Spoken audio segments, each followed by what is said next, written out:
시장, 우리 시장의 힌트. 오늘 밤 뉴욕에서 찾아보시죠. 마켓디너 진행의 조민재입니다. 정말 이렇게 한 치 앞을 내다볼 수 없는 시장에서 내가 금손이었다면 얼마나 좋을까. 하지만 마이다스의 손임에도 불구하고 이 번번이 또다시 이 도박 아닌 도박을 하시는 분들 이 장세에 많이 계실 겁니다.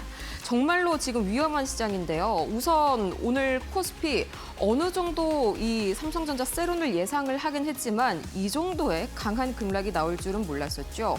거기에다가 이제 한화오션의 뼈아픈 고백까지 두 가지 이슈만 해도 참 이 코스피 굉장한 급락을 촉발할 만한 이슈였는데 여기에다가 또 이제 2배 레버리지라는 이 함정 카드가 발동이 되다 보니까 시장이 급락이 더더욱 심화됐죠. 결국에는 이제 장마감 약 1시간 정도 앞두고 코스피가 올해로 거의 6번째 서킷 브레이커가 발동이 됐습니다. 이 미증시도요, 지금 상황이 썩 좋지가 못한데요. 오늘 이 삼성전자의 잠정 실적, 그 이후에 이 반도체단의 급락을 마찬가지로 그대로 받아가는 그런 모습입니다.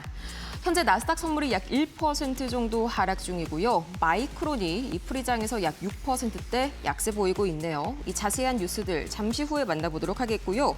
코스피 야간 선물도 1.8%가량 하락하고 있습니다.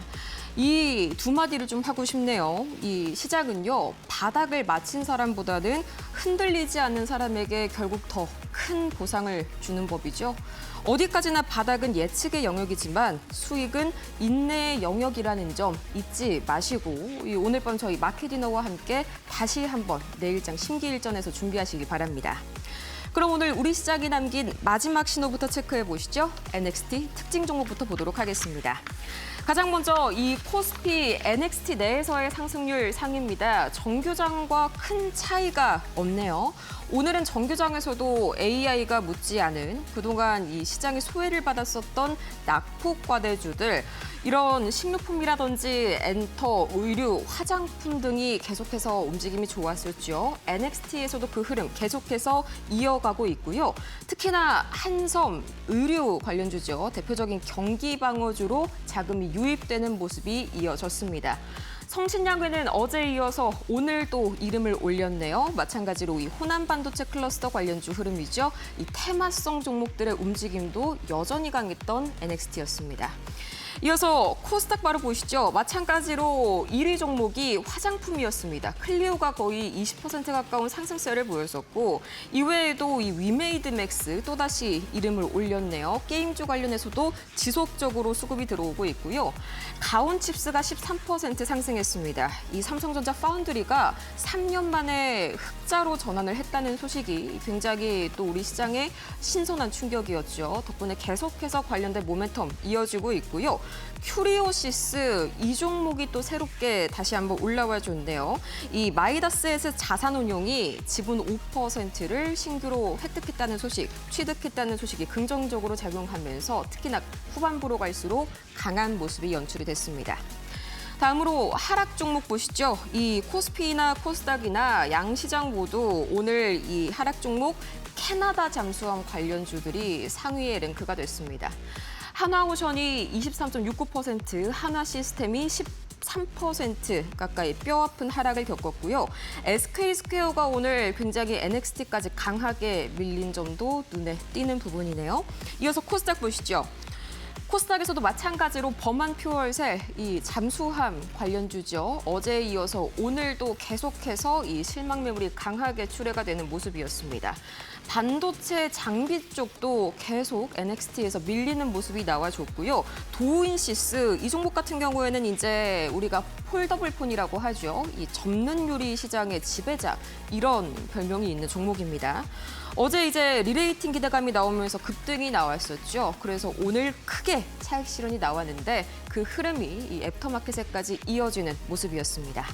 그럼 이 흐름이 과연 내일 아침까지 이어질지 잠시 후에 확인해 보시죠. 마켓디너 오늘도 힘차게 출발합니다.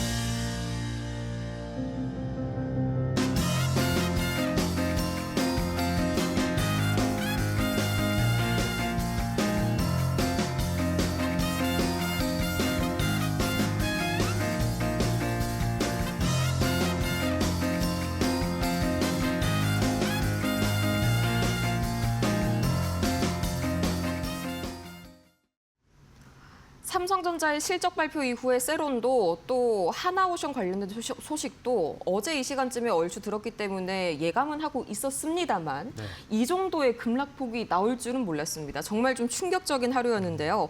그래서 급하게 한번 모셔봤습니다. 마켓위너 지난 시즌의 3관왕이시죠. 저희 정필승 파트너님 모셔봤습니다. 어서 오세요. 안녕하십니까. 반갑습니다. 정말 세론 누구나 다 알고 있는 사실이었잖아요. 네, 맞습니다. 근데 10% 급락, 실적이 잘 나왔는데도 이 정도일까요? 오늘 시장 좀 어떻게 보셨어요?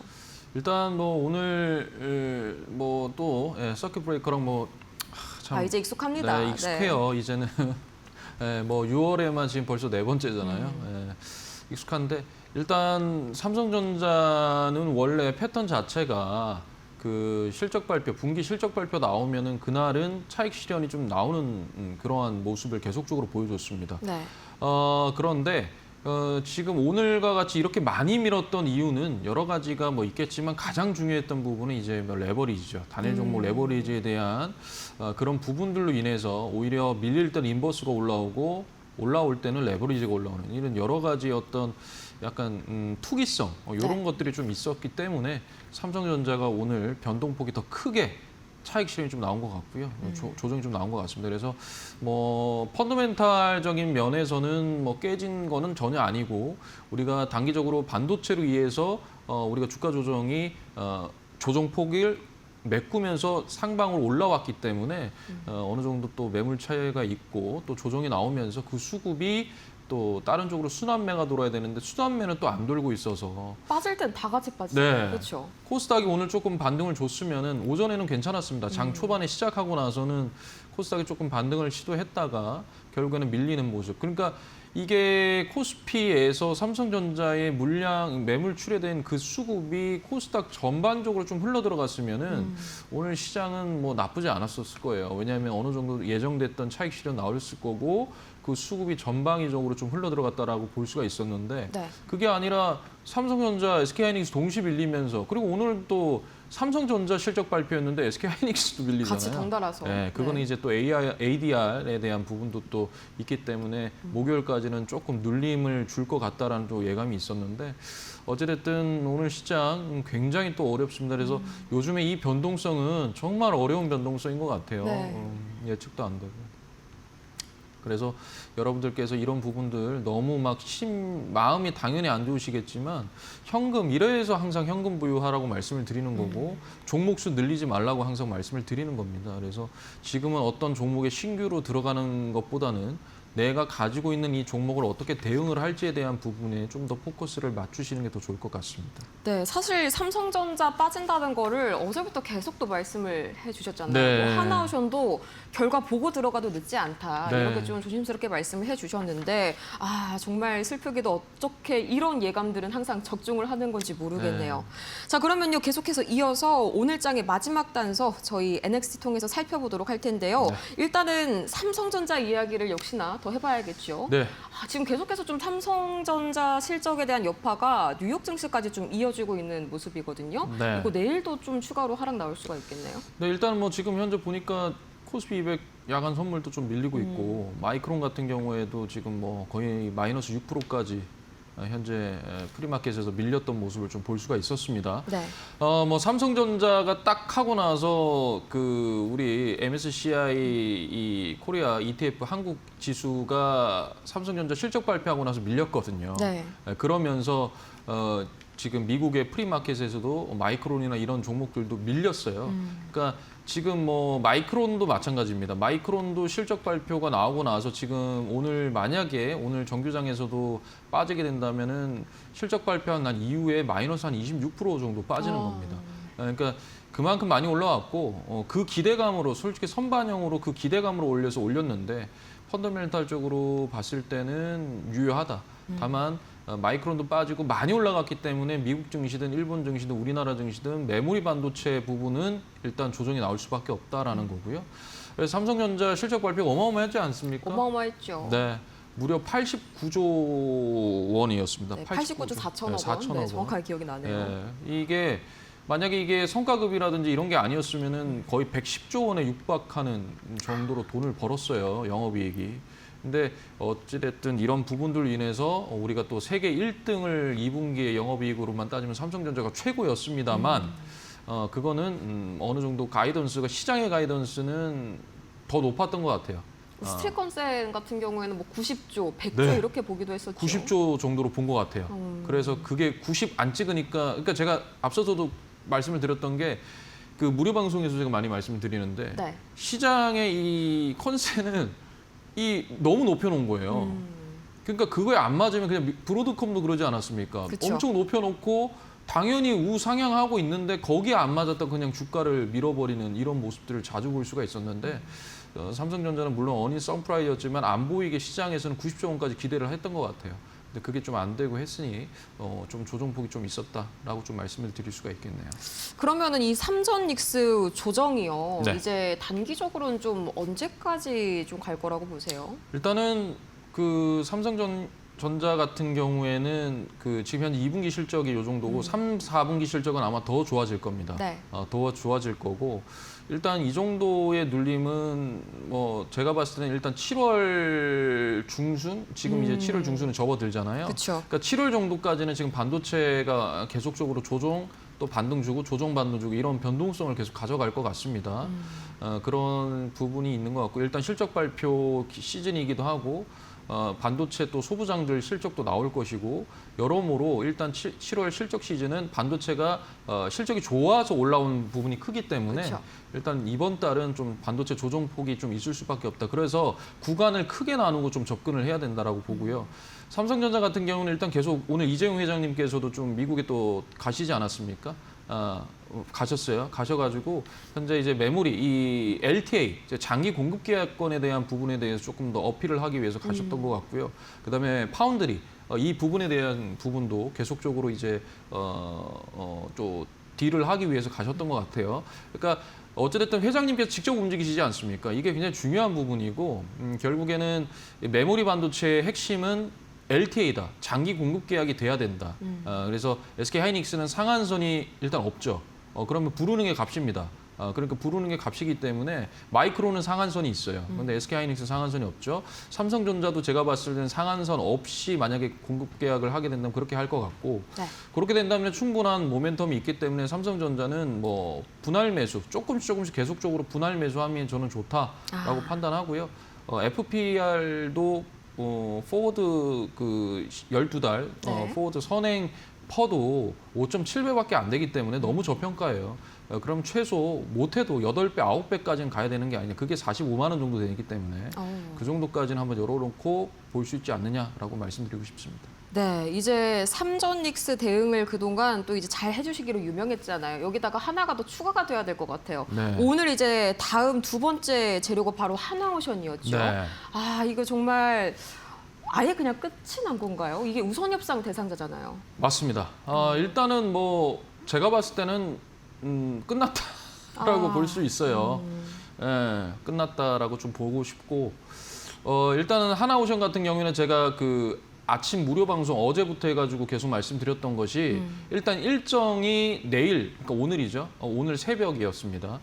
이때까지는 일단 무조건 나오는 거 확인하고 들어가야 된다라고 말씀드렸고 장중에 뭐 반반 이런 식으로 수주 선정을 한다 뭐 이런 또 그 약간 찌라시성 그런 네. 좀 노이즈도 또 발생을 했었어요. 그러면서 수급이 더 들어갔단 말이에요. 근데 저는 그거는 아니다. 이거는 어느 정도 나오고 나서 해야 된다. 왜냐하면 주가가 먼저 움직였거든요. 그런 기대감이고 그래서 결국에는 안 됐죠. 하지만 하나오션 같은 경우는 실적 수주도 계속 나오고 있고 특히나 이제 미국 해군 함정에 대한 MRO 요 부분에 대한 규모가 사실은 더 큽니다. 60정보다 더 크기 때문에 네. 이런 부분에 대한 기대감. 필리조선소를 거기가 있잖아요. 그러니까 하나오션은 거기로 인해서 MRO까지 볼 수 있기 때문에 저는 충분히 하나오션은 지금 밀어줬을 때 분할 매수로 한번 접근해 보셔도 유효하다라고 말씀드리고 싶네요. 그럼 이제 85,000원 선이 딱 변곡점이 되는 거겠죠. 그렇죠. 그다음에 이제 오랜만에 이 친구 보네요. LG전자. 요새 LG전자 관련해가지고 이 종목 상담이 엄청 많이 들어온다고 하더라고요. LG전자가 이제 그 우리 젠슨왕 CEO께서 방문을 하시기 전부터 이제 올라오고 그때 일정 그 재료가 다 소진이 됐잖아요. 소멸이 되고 나서 지금 이제 주가가 이제 밀린 상태입니다. 근데 이제 LG전자는 제가 이제 계속적으로 말씀드렸던 게 오늘 실적 발표 있었어요. 똑같이 잠정 실적 발표가 있었는데 전부 그쵸, 삼성전자만 관심이 없어가지고 네, 사람들이. 삼성전자만 전부 막 관심이 있어가지고 LG도 잘났어요. LG 제가 저번에 마켓이너 제가 이 LG전자를 수익률 포트에 최고 수익률 나왔잖아요. 최고 수익률이 나왔잖아요. 86% 맞습니다. 맞죠? 네. 그래서 제가 이걸 어떻게 해야 되느냐 말씀드릴 때 그때 이렇게 말씀드렸습니다. LG전자 실적 나오는 거 보고해야 된다. 그때 그렇게 말씀드렸어요. 근데 LG전자 실적이 나왔어요. 그리고 요게 영업이익 같은 경우에는 이제 1조 5천억 원 정도로 나왔습니다. 전년 대비해서 146% 정도로 급등을 한 거거든요. 그러니까 이게 이제 실질적으로 현재 가전에서 피지컬 AI 쪽으로 이제 사업을 완전히 이제 포트를 전환을 했는데 네. 여기서 여기서 이제 앞으로 실적이 계속 나와주느냐가 이제 유효하겠죠. 근데 현재 LG 그룹주, 특히 LG 지주사랑 LG전자 같은 경우에는 최근에 계속 수급이 들어오고 있다. 그런 부분들. 그다음에 상승폭을 충분히 반납을 하고 나서 지금 현재 횡보 구간에 있다. 라고 좀 말씀드리고 싶습니다. 그래서 충분히 저는 유효하다. 우리가 예전에도 그랬잖아요. LG전자 L자만 들어가도 하면 안 된다라고 했는데 그런 또 우스갯소리가 있었죠. 우스소리가 네. 있었어요. 그거 다 깨고 또 밀리니까 또 그런 소리가 나오고 있습니다. 그건 아니거든요. 철저하게 실적 나오고 성장성이 있다. 그러면 충분히 접근해 볼 수 있다라고 말씀드리고 싶습니다.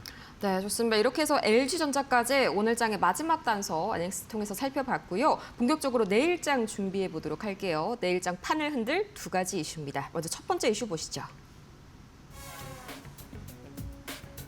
네, 내일장 판을 흔들 가장 첫 번째 이슈입니다. 시장 자금이 빨려갔다. 사실 오늘 삼성전자의 급락 이 정도까지 나올 건 아니었거든요. 그 주범으로 꼽히는 거죠. 바로 2배 단일 종목 레버리지. 여기에 대해서 자세하게 이야기 나눠보도록 할게요.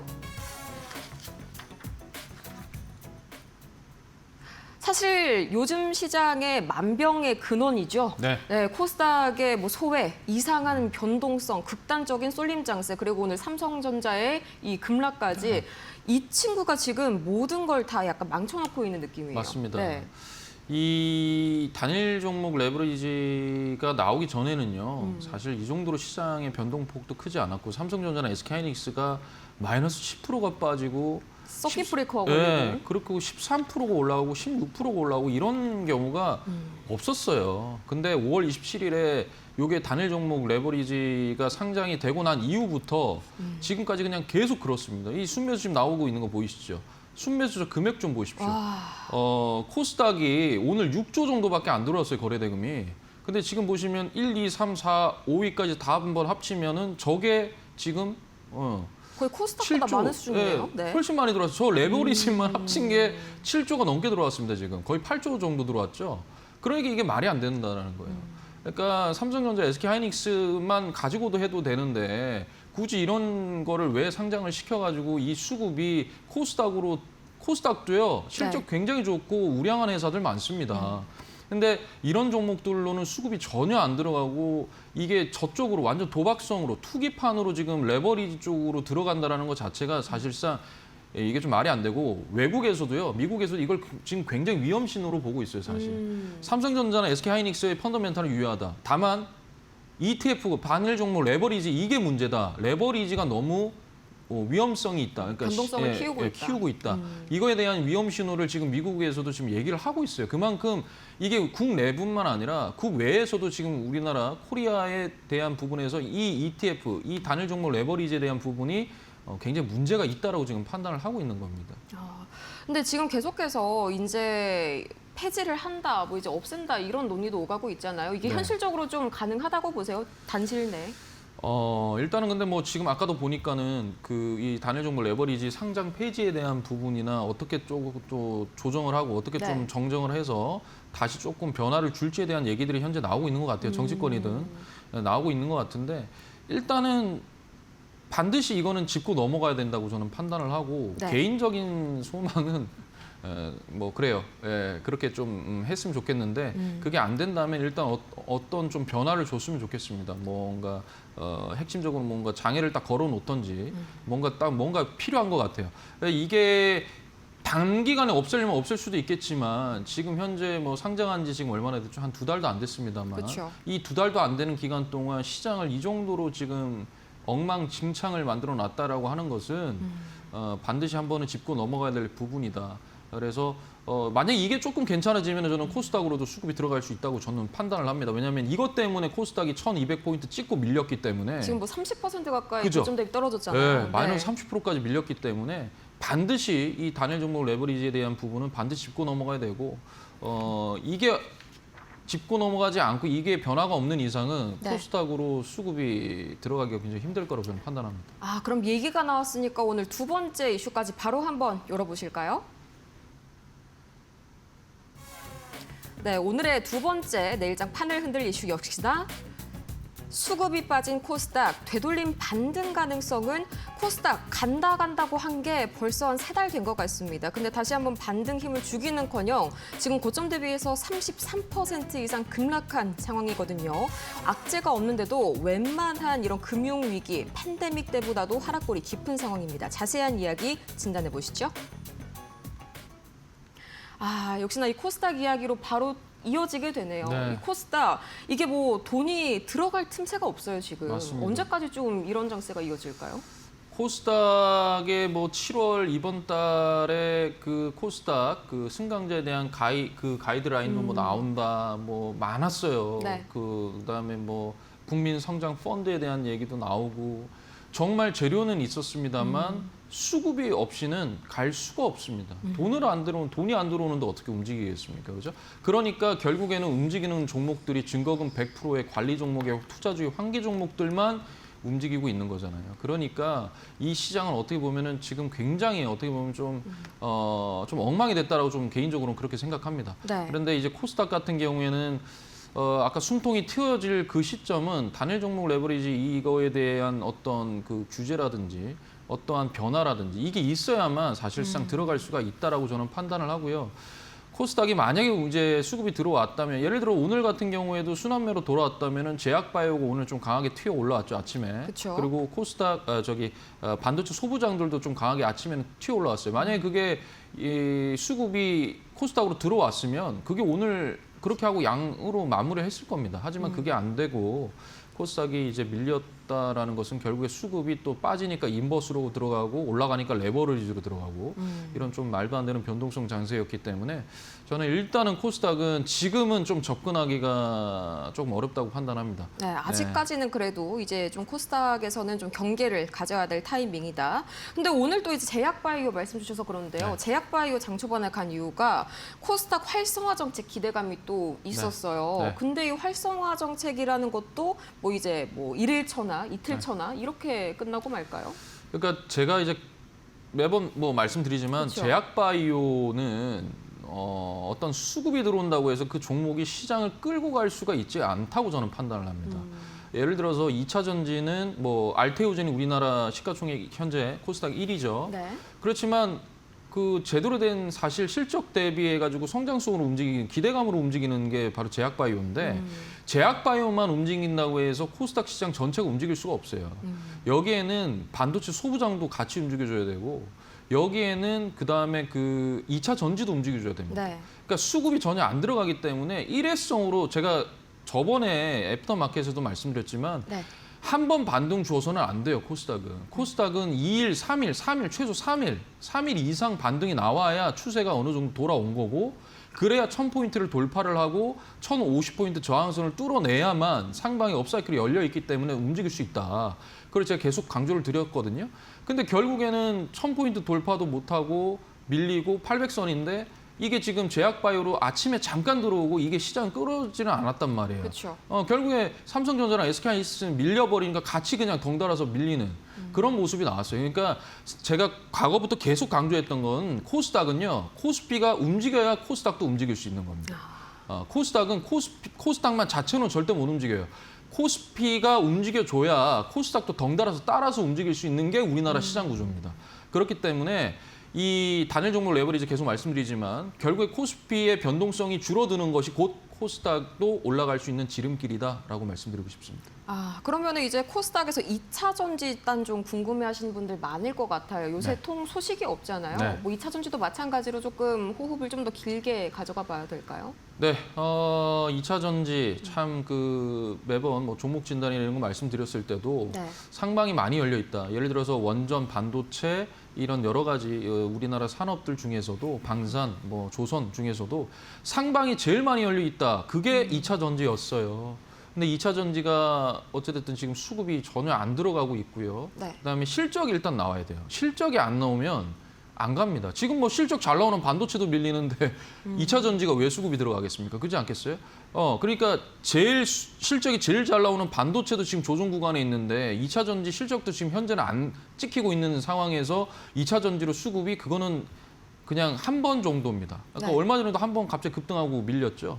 그러니까 이거는 좀 길게 보고 호흡을 길게 가져가고 만약에 가지고 계신 분들이 계신다면 조금 분할 매수 구간을 좀 넓게 가져서 현금 비중 한 다음에 좀 그렇게 좀 대응을 하셔야 될 것 같아요. 네, 그러면은 이제 2차 전지도 마찬가지로 이제 실적이 찍히느냐 안 찍히느냐 이게 지금 모든 뭐 종목들 양시장의 운명을 가르고 있잖아요. 네. 코스닥 내에서 이제 좀 실적이 찍힐 만한 이번 실적 시즌에서 좀 주목받을 만한 섹터는 어떤 게 있을까요? 일단은 뭐 반도체 소부장이죠. 역시나. 네. 반도체 소부장인데 일단은 근데 반도체 소부장은 퍼가 좀 높아요. 그게 조금 우려스러운 건 있어요. 네, 뭐 MLCC 쪽도 그렇고. 그렇죠. 네. 우려스러운 건 있는데 그래도 실적 기반으로 한다면은 반도체 소부장 그리고 코스닥 승강제 프리미엄 쪽에 70여 개의 종목으로 편입이 됐을 때 가장 많이 들어갈 수 있는 종목도 반도체 소부장입니다. 그건 어쩔 수가 없어요. 우리나라 수출 데이터를 보더라도 반도체가 압도적이기 때문에 그 다음에 이제 좀 본다면은 뭐 로봇이나 네. 또는 피지컬 AI 쪽이죠. 근데 이 피지컬 AI도 자동차 부품에서 피지컬 AI로 넘어갔는데 실적이 나오는 종목들이어야 됩니다. 그런 종목들이 좀 유효하다라고 좀 말씀드리고 싶고 일단 2차 전지는 좋아요. 피지컬 AI가 결국 휴머노이드 로봇이 돌아가려면 배터리가 있어야 되잖아요. 그렇죠. 당연히 있어야 되는 건데 일단 실적이 안 지키고 중국한테 밀려요 지금 이게 이 산업 자체가. 그러니까 우리나라가 조선도 그렇고 너무 좋아요. 실적도 잘 나오는데 가장 중요한 게 수출적인 면도 좋고 실적도 좋은데 산업 자체로 봤을 때는 중국한테 밀립니다 지금. 유일하게 지금 현재 중국한테 이기고 있는 현재 우리나라 반도체예요. 반도체가 이기고 있기 때문에 우리나라 시장을 끌고 가는 겁니다. 나머지는 중국한테 밀린단 말이에요. 그렇기 때문에 이러한 부분들은 일단 실적이 나와줘야 된다. 그러면 2차 전지도 방향 틀어서 움직일 수 있다라고 좀 말씀드리고 싶습니다. 네, 그래도 이제 뭐 코스닥의 이번 바닥이 좀 어디가 될지는 모르겠지만 일단 뭐 신용 물량이 거진 다 지금 정리가 된 네. 그런 상황이거든요. 반등이 시작만 돼준다면 생각보다 좀 강하게 탄력 있게 나와주지 않을까 하는 그런 기대감을 좀 가져보도록 하겠습니다.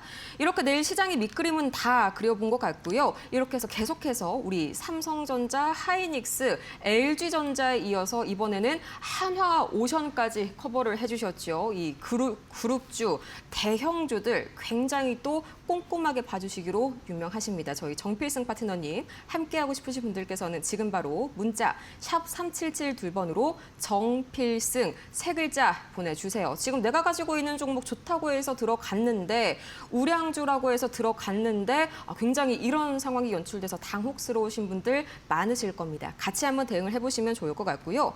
또 저희 파트너님께서는 매일 오전마다 공개 방송도 진행을 해주고 계시죠. 또 이제 어제 같은 경우에는 한화오션 그리고 오늘은 삼성전자 정확하게 좀 짚어주셨습니다. 내일 장은 또 어떻게 될지 너무 고민되시는 여러분께서는 매일 아침 저희 아침 8시 10분 필승 파트너님과 함께 해보시면 너무 좋을 것 같네요.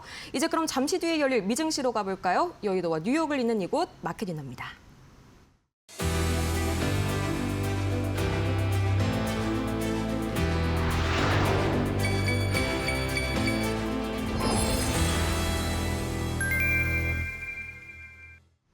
네, 지금 이 시각 뉴욕 증시 개장 약 30초 전입니다. 원자재 상황부터 간단하게 짚고 넘어가 보도록 할까요? 자, 가장 먼저 국제유가입니다. 국제유가 0.86% 소폭 오르고 있습니다. 이란의 공격 소식이 다시 한번 계속해서 들려오고 있죠. 하지만 아직까지는 60달러대 선에 머무르고 있다는 점, 원달러 환율이 상당히 눈에 띄는데요. 15원 가까이 내려갔습니다. 달러가 지금 약세를 보이느냐? 그건 또 아니거든요. 달러 인덱스 큰 움직임 없는데 원달러 환율 15원이나 내렸네요. 계속해서 관련된 이슈 어떤 게 있었을지 저희 파트너님과 잠시 후에 체크해 보도록 하겠고요. 나머지는 큰 움직임 없었네요. 네, 7월 7일 화요일 뉴욕 증시 출발했습니다. 이 3대 지수가 계속해서 좀 혼조세로 흘러가는데 역시나 나스닥 쪽이 오늘은 하락폭이 상당히 깊습니다. 어제랑은 좀 정반대의 그림이 그려지고 있는 상황인데 삼성전자랑 이 하이닉스 오늘 급락세를 보였잖아요. 이게 이제 약간 선행지표처럼 뉴욕 증시에서도 쭉 이어지는 모습이 나타나고 있습니다. 일단은 마이크론이 프리마켓에서 거의 5, 6% 가까운 하락세를 보여줬고요. 반도체 장비단도 분위기가 썩 좋지가 못했습니다.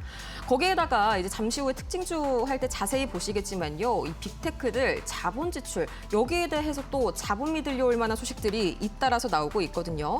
자, 우선 3대 지수 출발 상황부터 살펴보시죠. 다우 지수 0.32% 상승 중입니다. 어제랑은 반대의 상황이라고 말씀드렸었죠. 그동안 이 반도체가 빠질 때마다 피난처 역할을 해왔었던 이 방어주들, 제약주들 이쪽에 다시 한번 지금 수급이 들어가고 있는 모습이고요. 반대로 나스닥은 수급 뺏깁니다. 0.49% 하락하면서 출발을 하고 있네요. 이 확실히 반도체단의 힘이 빠지니까 이 다우와 나스닥의 희비가 확실히 교차하고 있는 상황이 오늘도 펼쳐지고 있습니다. 이 시장을 움직인 뉴스는 굉장히 좀 명확한데요. 일단은 아까 말씀드린 대로 삼성전자의 분기 실적 발표 이때부터 계속해서 이 반도체단이 프리마켓에서 약세를 보이고 있는 상황이고요. 이 반도체단 AI 쪽 자체에 이 문제가 될 만한 이슈도 있었습니다. 미국 기업들이 돈이 너무 많이 들다 보니까 이제 중국 AI 모델 쪽으로 선회를 하고 있다. 이런 뉴스가 나왔고요. 비슷하게 중국에서도 중국 기업들이 엔비디아 대신에 이 자국의 AI 공급 업체로 손을 바꾸고 있다. 이런 뉴스가 동시에 터져 나오면서 안 그래도 불안했던 AI 메모리 수요에 대한 부분을 다시 한번 좀 건드려주고 있고요. 오늘은 확실히 이 기술주에서 경기 방어주, 우량주 쪽으로 돈의 움직임이 나타나고 있네요. 특징주 상황 한번 자세하게 보도록 할까요? 사실 오늘 빅테크의 악재가 가장 크게 될 만한 이슈는 첫 번째 아마존. 이 채권 발행으로 250억 달러 이상의 자금을 조달하겠다. 이런 소식을 발표를 했는데 한마디로 이제 빚내가지고 투자를 하겠다는 거죠. 문제는요. 올해 이 하이퍼스케일러들이 자금을 조달한 사례들이 굉장히 좀 심각해지고 있습니다. 우리 대표적으로 4사라고 할 수가 있겠죠. 빅4죠. 알파벳, 아마존, 메타, 오라클 이렇게 4가지 회사만 합쳐도요. 그동안 1년 동안 썼었던 이 자본 조달 금액이 돈을 빌려온 금액이 연간 현금 흐름보다 벌어들인 돈보다 5배나 지금 많은 상황입니다. 거기에다가 이제 메타도 8월 달 들어서 이 청소년 재판 관련해서 1조 4천억 원 달러의 어마어마한 벌금을 물게 됐다. 이런 소식 들려오면서 오늘 더욱더 투심이 악화가 되고 있고요. 이 리비안이 또 이제 급락하고 있네요. 거의 프리장에서 10% 가까이 급락세 보였습니다. 마찬가지로 신주 발행 이슈가 있었습니다. 7,500만 주의 신주 발행을 통해서 대규모 자금 조달 계획을 발표한 게 부담으로 작용이 됐습니다. 이렇게 해서 이 7월 7일 화요일 뉴욕 증시 출발 분위기 살펴봤는데요. 우리 시장에 미칠 영향, 글로벌 이슈에서 조금 더 자세하게 다뤄보시죠.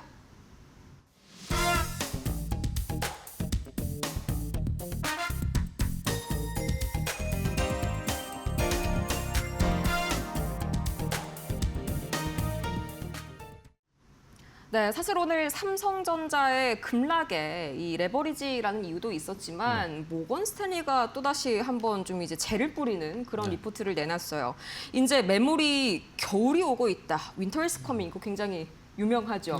오늘은 또 이런 걸 내놨더라고요. 메모리 정점론이다. 아, 메모리가 정점에 가까워지고 있다. 이거 어떻게 생각하세요?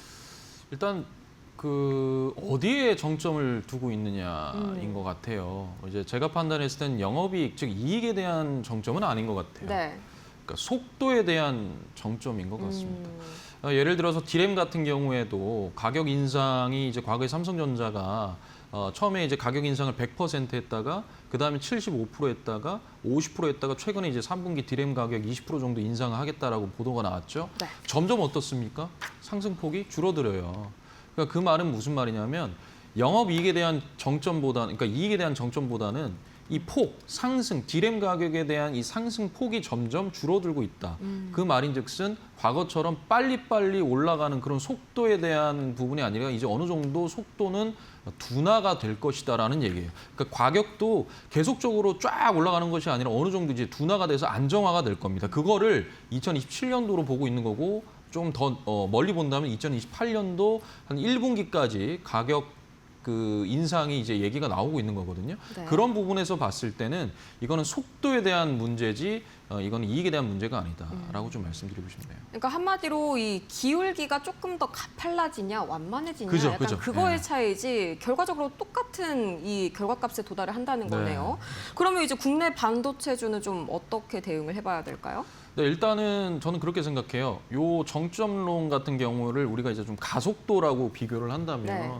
고속도로에서 첫 스타트 끊고 나서 쫙 달릴 때 그냥 천정부지로 올라가잖아요. 속도가 제일 빨리 올라가죠. 그러다가 어느 정도 되면은 그 이상으로 안 올라갑니다. 그러다가 장애물이 오면 멈추죠. 그게 조정이에요. 그러다가 다시 한 번 더 갑니다. 왜? 목표는 정해져 있거든요. 그런데 일단 이런 부분들은 당연히 우리나라 반도체로 인해서 가속 페달을 밟고 여기까지 온 거 아니겠습니까? 그쵸. 당연히 조정이 와야 되고 제가 얼마 전에도 말씀드렸지만 정말 중요한 것이 뭐냐면 삼성전자가 횡보하는 것이다라고 말씀을 드렸어요. 그 횡보 구간이 있어야 우리나라의 그 전반적인 수급이 또 소부장이나 기타 여러 다른 어떤 섹터로 움직인다. 순환매가 될 수 있는데 이게 지금 뭐 아까도 말씀드렸지만 여러 가지 요건들로 인해서 지금 수급이 안 들어가고 있는 상황이지만 네. 사실은 삼성전자가 횡보하는 구간이 굉장히 좋은 거예요. 그래서 일단은 변동성이 나타날 수밖에 없다. 이런 그 노이즈들이 계속적으로 앞으로 나올 겁니다. 근데 제가 아까도 애프터마켓에서 말씀드렸지만 이 노이즈가 안 나오는 순간이 실질적으로 고점이 되고 그때 나와야 되고 그다음에 제가 반도체는 이 하이퍼스케일러들의 AI CAPEX, 즉 설비 투자가 더 이상 못하겠다라고 얘기가 나올 때가 정말 끝나는 거예요. 그러니까 아까 뭐 아마존 같은 경우에도 회사채 발행해서 한다고 말씀했잖아요. 네. 그것 또한 빚을 내서 계속적으로 투자를 할 이유가 있는 겁니다. 아, 수요가 있다는 그렇죠. 거죠. 계속적으로 왜 투자를 해야 되냐. 메타 같은 경우에 남은 그걸 가지고 임대 사업을 하고 그걸로 벌어들이는 수익을 가지고 다시 재투자를 하는 거거든요. 그러니까 결국에는 AI 데이터 센터에 대한 부분인데 그거는 결국에 GPU가 필요하고 GPU를 만들려면 메모리 반도체가 들어가야 되고 이거는 계속적으로 선순환될 수밖에 없다. 다만 계속적으로 올라갈 수는 없는 부분이기 때문에 이것도 어느 정도 변동성을 가지고 속도에 대한 정점론이기 때문에 쉬면서 간다라는 것을 좀 말씀드리고 싶네요. 네, 결국에는 속도의 차이이지 이제 가는 곳은 똑같다 이렇게 좀 해석을 해보면 될 것 같습니다. 뭐 어쨌든지 간에 모건 스탠리 옛날에 윈터 이즈 커밍 했었을 때도 네. 이후에 틀렸습니다 하고 사과했잖아요. 이번에도 좀 비슷한 그림이 나와줬으면 너무 좋겠네요. 그럼 바로 두 번째 이슈로 한번 넘어가 볼까요?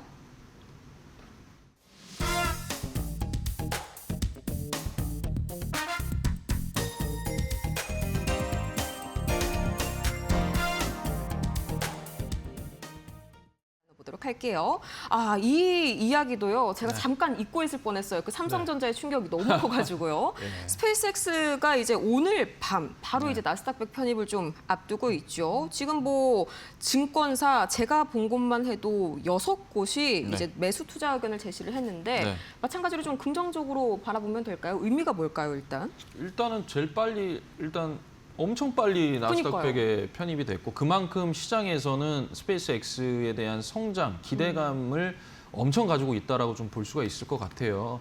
그래서 일단 나스닥 100에 편입이 되게 되면 ETF 추종해가지고 인덱스 펀드들에 대한 그 지수 요런 일정 부분 그 패시브 자금이 유입이 돼야 됩니다. 근데 이게 기계적인 매수예요. 그러니까 물론 이 성장성에 의해서 뭐 IB도 투자 매수 의견을 냈지만 이 성장성 더불어서 기계적으로 매수를 해야 돼요. 네. 그러니까 이런 부분들의 자금이 현재 이제 유입이 된다라는 건데 스페이스X 같은 경우에는 조금 제가 봤을 때는 성장에 대한 기대감 플러스 밸류에이션, 너무 높은 밸류에이션에 대한 부담도 같이 존재한다고 저는 생각을 합니다. 그래서 이 두 개를 어느 정도 상쇄를 시키려면 결국에 실적이 나와야 되는 거고요. 실적이 나와 줌으로써 스페이스X는 성장성과 실적, 이 네. 펀더멘탈적인 부분이 함께 움직이기 때문에 오히려 더 우상향을 할 수 있다라고 판단을 하는데 일단은 지금은 성장에 대한 기대감 이게 이 최대한 빨리 나스닥 100에 편입을 시켰다라는 그 이유로 좀 볼 수가 있을 것 같습니다.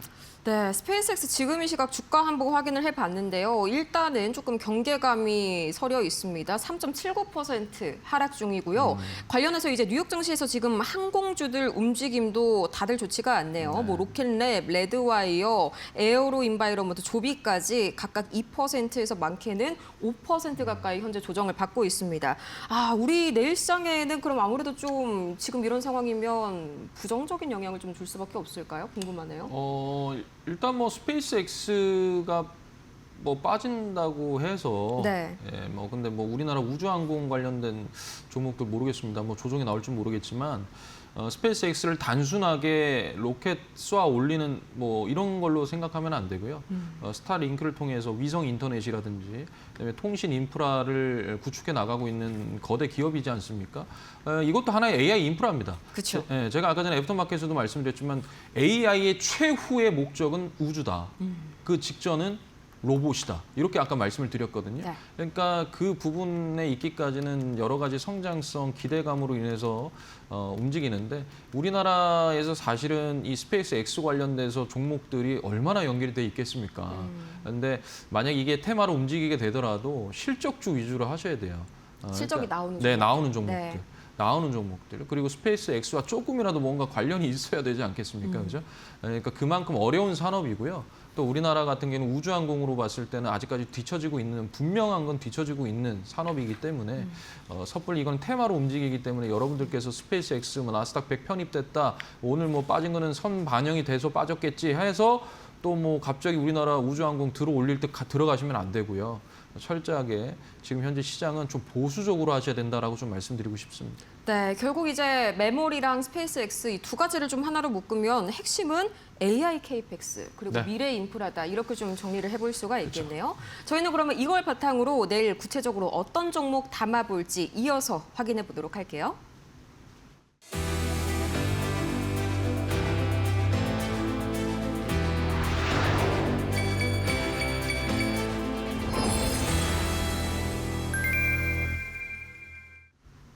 네, 이제는 내일의 전략을 한번 펴봐야 될 시간이 다가왔죠. 내일의 승부주. 파트너님, 그래서 내일은 좀 어떤 종목을 담아봐야 될까요? 맨날 하는 질문인데 네. 오늘따라 유난히 어렵네요. 네.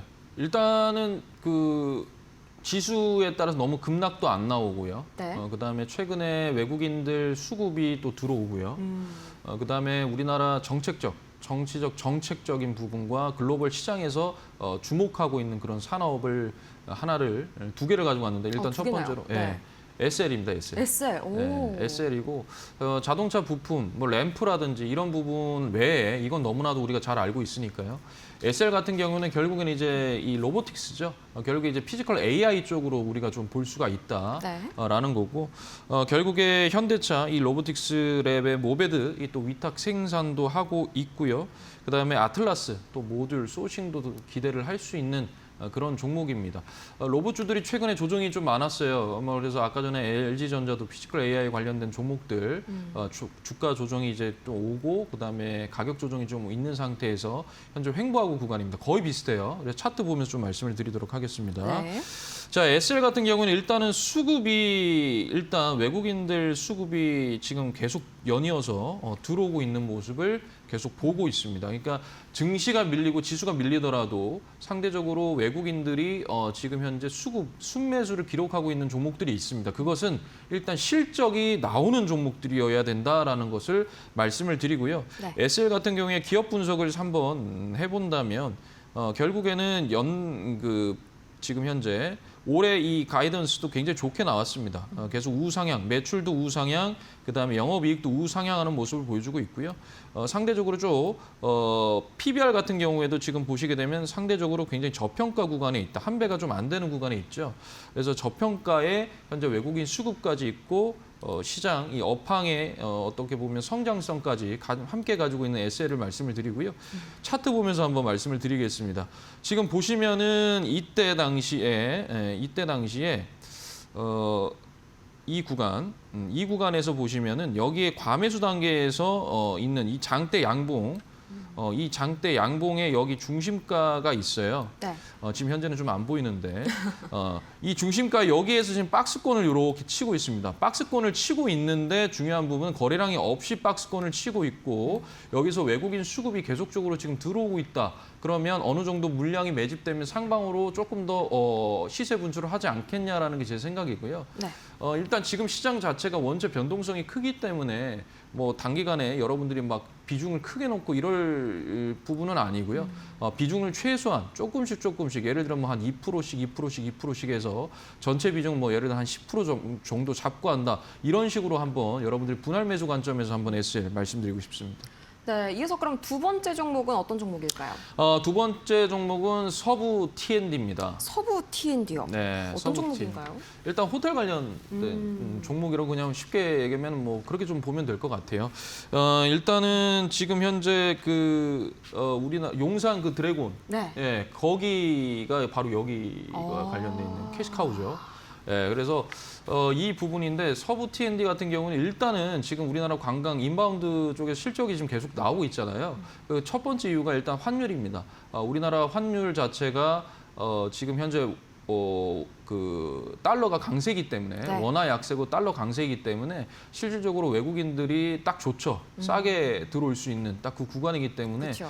지금 현재 굉장히 지금 현재 그 뭐 호텔 신라든 뭐 전부 다 호텔이든 뭐 백화점이든 실적이 굉장히 우상향을 하고 있죠. 그런 부분도 있고요.